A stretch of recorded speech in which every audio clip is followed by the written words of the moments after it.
Pemirsa TVmu yang dirahmati Allah, kita lanjutkan berkaitan dengan milah Ibrahim, yaitu ibadah haji. Ibadah haji merupakan perintah Allah kepada Nabi Ibrahim sehingga kaum muslimin melakukan ibadah haji sebagai tampak tilas daripada Nabi Ibrahim dan keturunannya. Dan ternyata kisah ini bisa dilihat di dalam kitab Taurat dan juga di dalam kitab Perdana Lama ini, kaitannya dengan yang namanya ibadah haji. Jadi ibadah haji itu bukan hanya diperintahkan kepada Nabi Muhammad saja, sebetulnya merupakan daripada ajaran Ibrahim alaihissalam. Nah, diantaranya juga kaum Yahudi juga ada melakukan ziarah, ya, ziarah ke tanah suci. Tapi tanah suci Yahudi hanya ziarahnya ke Yerusalem saja. Padahal dulu kaum muslimin juga kiblatnya ke Baitul Maqdis, ya, yaitu ke Palestina. Tetapi Allah memerintahkan kepada Nabi Muhammad SAW untuk memalingkan kiblatnya ke Masjidil Haram. Wali wajhaka satrul Masjidil Haram, dan dari sinilah Nabi Muhammad mulai mengarah kiblatnya kepada Masjidil Haram. Nah, sekarang banyak sekali fitnahan kepada kaum muslimin. Katanya umat Islam itu ibadah haji diantaranya menyembah Ka'bah, menyembah Al-Hajarul Aswad. Siapa diantaranya yang menuduh demikian? Saya membaca tulisan dari Pak Dr. Suradi bin Abraham. Katanya orang Islam itu kalau ibadah haji sambil mengucapkan labbaik Allahumma labbaik, aku panggilanmu ya Allah, ternyata Allah itu Al-Hajarul Aswad. Ini merupakan fitnah bahwa Allah itu Al-Hajarul Aswad. Kenapa orang Islam diperintahkan kiblatnya ke Baitullah Ka'bah yang ada di Masjidil Haram ini bukan menyembah Ka'bah, bukan menyembah yang namanya batu hitam Hajar Aswad.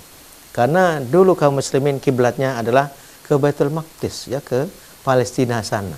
Tetapi tidak dituduh bahwa umat Islam dulu menyembah Masjidil Baitul Maqdis, ya, atau menyembah Palestina, ya, itu tidak. Tapi sekarang kok dituduhkan menyembah Ka'bah.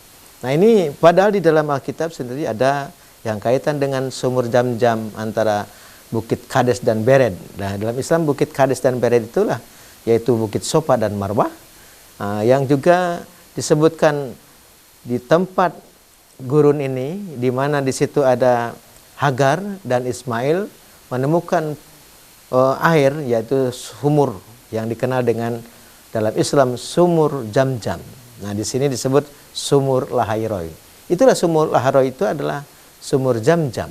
Jadi sebetulnya kalau kita menelusuri di dalam kitab Taurat maupun kitab Nabi-Nabi itu akan ketemu tentang yang kaitannya ibadah haji ini. Pemirsa yang perlu juga dicermati, karena kaitan dengan ibadah haji ini paling banyak sekali fitnahan dan tuduhan.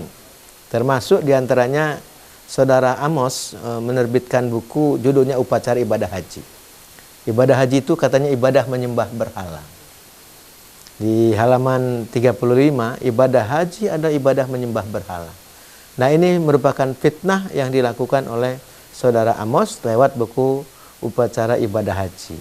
Nah, kemudian dalam kata pengantarnya, manasik haji yang benar itu adalah buku ini. Jadi kepada pemirsa tentu juga hati-hati seandainya menemukan buku manasik haji palsu yang bernama bukunya Upacara Ibadah Haji. Jadi upacara ibadah haji itu adalah buku manasik palsu, tapi dijelaskan dalam buku itu inilah manasik haji yang sebenarnya.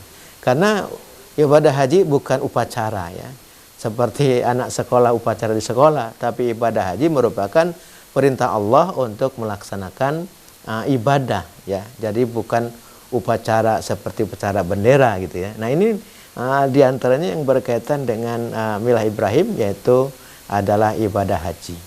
Kemudian pemirsa TVmu yang dirahmati Allah, kaitan dengan ajaran yang dibawa oleh Nabi Ibrahim itu tadi berangkat dari ajaran yang berakidah tauhid. Makanya banyak ayat-ayat yang menggambarkan tentang para nabi melaksanakan ibadah hanya kepada Allah. Dan kita juga bisa melihat berkaitan dengan pembuktian bahwa Nabi Isa maupun Nabi Musa sudah memberitahukan berkaitan dengan Nabi Muhammad SAW yang sudah ada di dalam kitab Taurat maupun dalam kitab Injil.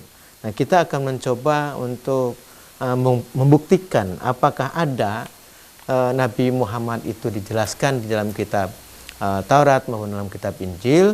Tentunya kalau kembali kepada Al-Quran, pertama bisa dilihat di dalam surat Al-A'raf ayat 157. Itu kaitan dengan Nabi yang ummi. Kemudian juga dalilnya bisa dilihat dalam surat As-Saff ayat ke-6.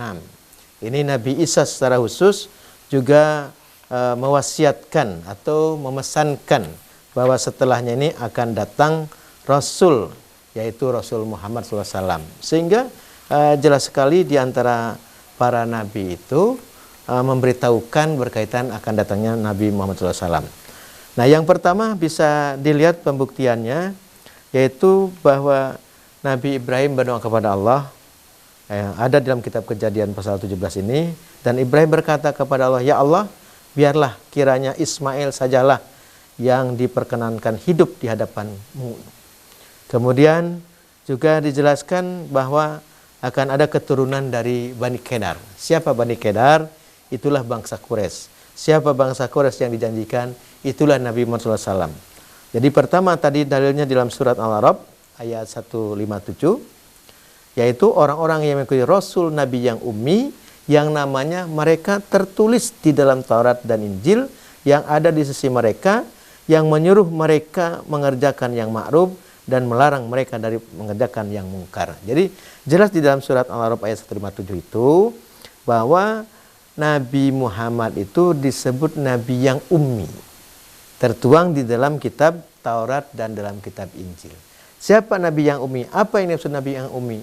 Nabi yang tidak pandai membaca dan menulis. Ternyata pemirsa juga bisa lihat ini berkaitan dengan apa yang informasikan Quran, bahwa ada Nabi yang ummi. Misalnya dalam kitab Yesaya pasal 29 ayat ke-12, dan apabila kitab itu diberikan kepada seorang yang tidak dapat membaca dengan mengatakan, "Baiklah, baca ini," maka ia akan menjawab, "Aku tidak dapat membaca." Mungkin pemirsa bisa lihat siapa ini maksud. Tentu inilah Rasulullah SAW ketika pertama kali Rasul disuruh oleh malaikat Jibril untuk membaca. "Bacalah wahai Muhammad." Lalu Muhammad mengatakan, "Ma'ana biqori," aku tidak dapat membaca. Maka inilah membuktikan apa yang diisyaratkan di dalam kitab Taurat juga ternyata di dalam kitab Yesaya pasal 29 ayat 12, dan apabila kitab itu diberikan kepada seorang yang tidak dapat membaca dengan mengatakan, "Baiklah, baca ini," ia akan menjawab, "Aku tidak dapat membaca." Itulah pertama kali Rasulullah SAW menerima wahyu. Kemudian juga kita bisa lihat dalilnya tentang di dalam kitab Taurat dijanjikan akan datangnya Nabi Muhammad, yaitu dalam kitab Ulangan pada pasal 18 ayat 18 sampai ayat ke-19. Jadi kepada Nabi Musa, "Aku akan membangkitkan seorang nabi seperti engkau ini," seperti Musa. Nah, seperti Musa itu di sini bisa dijelaskan. Musa punya keturunan, Musa juga mengajarkan tentang hukum, dan Nabi Musa juga jelas dia juga dikenal sebagai nabi yang mengajarkan tentang hukum-hukum Allah. Nah, itu hanya penjelasan Allah ini bahwa yang seperti Musa. Nah, kalau Nabi Isa beda. Nabi Isa itu dilahirkan hanya lewat seorang ibu, sedangkan Musa sama dengan Muhammad. Dia punya ayah, dia punya ibu, dan dia dua-duanya punya keturunan, sementara Nabi Isa tidak punya keturunan. Maka jelas yang dimaksud seorang nabi akan kubangkitkan seperti engkau ini, bangsa Israel, tetapi kepada saudara Bani Israel. Makanya sebagaimana dalam kitab Ulangan tadi, bahwa aku akan membangkitkan seorang nabi bagi mereka dari saudara mereka. Bagi mereka adalah Bani Israel, saudara mereka adalah Bani Ismail. Jadi jelas di sini bahwa Allah memberitahukan kepada Nabi Musa di dalam Taurat maupun dalam kitab Injil kepada Nabi Isa bahwa akan ada nabi akhir zaman, dan itu sedang ditunggu-tunggu oleh Bani Israel. Nah, tentunya kalau kita kembali kepada surat As-Saff ayat ke-6, kata Isa Al-Masih, "Wa iz qala Isa ibnu Maryam ya Bani Israel, inni Rasulullah ilaikum musaddiqan lima baina yaday minat Taurat wa mubassyiran bi rasul ya'ti min ismuhu Ahmad falamma ja'ahum bil bainat qalu hadza sihrun mubin. Maka dalam ayat ini Nabi Isa mengatakan, nanti setelah aku akan datang Rasul yang bernama Ahmad. Siapa yang Ahmad itu? Adalah Nabi Muhammad SAW. Jadi jelas sekali. Nah, dan ini bisa kita cross check di dalam Injil Yohanes pasal 14 ayat ke-16 sampai ayat ke-17. Dan aku akan memohon kepada Allah dan Dia akan memberikan kepadamu seorang paraklet, seorang penolong yang lain yang akan dapat menemani kamu selamanya. Ini jelas siapa penolong yang lain. Tentu bukan Dia, penolong yang lain, personnya berbeda. Itulah yang dimaksud oleh Nabi Isa, nanti akan datang seorang rasul setelah aku. Itulah yang dimaksud paraklet ini adalah Nabi Muhammad SAW. Kemudian juga dijelaskan di Yohanes pasal 16 ayat ke-7 sampai ayat ke-9.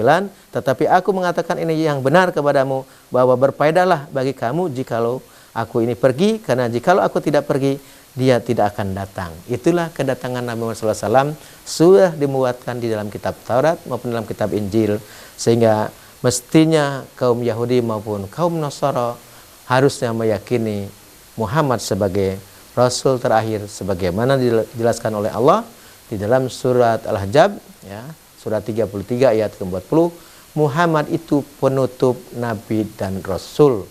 Sehingga bagi kita kaum muslimin dan pemirsa di rumah, kalau ada orang mengajarkan ada lagi Nabi, ada lagi Rasul, saya Rasul Muhammad, maka itu adalah ajaran yang menyimpang.